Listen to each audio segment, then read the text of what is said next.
আসসালামু আলাইকুম। আশা করি সবাই ভালো আছেন, কিন্তু ভিতর থেকে সবাই একটু মনটা খারাপ। তো একটা কথা বলি, আপনি যদি মুসলমান হয়ে থাকেন, ভালো একজন মানুষ হয়ে থাকেন, যদি ইসলাম গ্রহণ করে থাকেন, তাহলে 2 রাকাত নফল নামাজ পড়ে তাদের জন্য দোয়া করেন, ফিলিস্তিনিবাসীর জন্য। তারা জানি জান্নাতবাসী হয়, জান্নাতের বাগিচা বানায় দেয়। এখন আমি আর আপনি এখানে যতই চিল্লাচিল্লি করি, আমরা যাই না, যুদ্ধ করতে পারবো না, ওই অ্যাবিলিটি আমাদের নাই। তো অতএব ওই পণ্যগুলো যারা বিক্রি করে তাদের বন্ধ করে দেন। ভাঙচুর করে দেশের সম্পদ নষ্ট করে লাভ কি? ওই কোকোকোলা কোকোকোলা বাংলাদেশেই তৈরি হয়, অরিজিনাল কোকোকোলা ওইটা না, ঠিক আছে? বাংলাদেশেই তৈরি হয়। বাংলাদেশে যে প্রতিষ্ঠান আছে, প্রতিষ্ঠানটা বন্ধ করে, ভাঙচুর করে লাভ নাই। আমার আপনার ভাইয়ের মতোই তারা ব্যবসা করতেছে, ব্যবসা তাদেরকে বলেন বন্ধ করে দেন, বন্ধ করে দিবে তারা। তো ফুদায় ফাও ফাও ওই ব্যবসা প্রতিষ্ঠান ভাঙচুর করে লাভ কি? আইনের আওতায় নিছে না? কি একটা অবস্থা দেশের!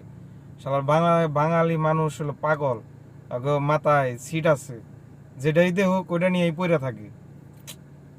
পারলে তুমি 2 রাকাত নামাজ পড়ো, নামাজ পড়ে গাজাবাসীর জন্য দোয়া করো যে আল্লাহ বাঁচায় রাখলে তারা বাইসা থাক। আর কিছু চাও বা না চাও, তারা বাইসা থাক। আমাকে বাংলাদেশ থেকে সেনাবাহিনী পাঠায়ও কোনো লাভ নাই। তারা বলতে পারবো না, বা তারা কোনো যুদ্ধ করতে পারবো না। এই জায়গা থেকে যদি যুদ্ধ করব, এই অ্যাবিলিটি বাংলাদেশের নাই। পারলে মিছিল মিটিং হইতেছে, মিছিল মিটিং হোক, আমরা সাপোর্ট দেই ফিলিস্তিনিবাসীর জন্য। আমরা ফিলিস্তিনের সাপোর্ট দিতেছি, গাজাবাসীর জন্য দোয়া করেন। তারা যেন, যারা বাইসা আছে তারা যেন বাইসা থাকতে পারে। আল্লাহ, ভিডিওগুলো দেখলে বড় খুব খারাপ লাগে, ঠিক আছে? কিছু বলার নাই। তো সবাই নামাজ পড়ি, নামাজ পড়ে আল্লাহর কাছে চাই, দোয়া করি, যুদ্ধটা জানি বিরতি দেয়। আর ইসরায়েল আল্লাহ ধ্বংস করবেই,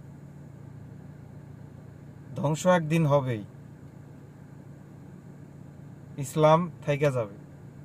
তো আশা করি সবাই ভালো থাকবেন, দোয়া করবেন। আসসালামু আলাইকুম।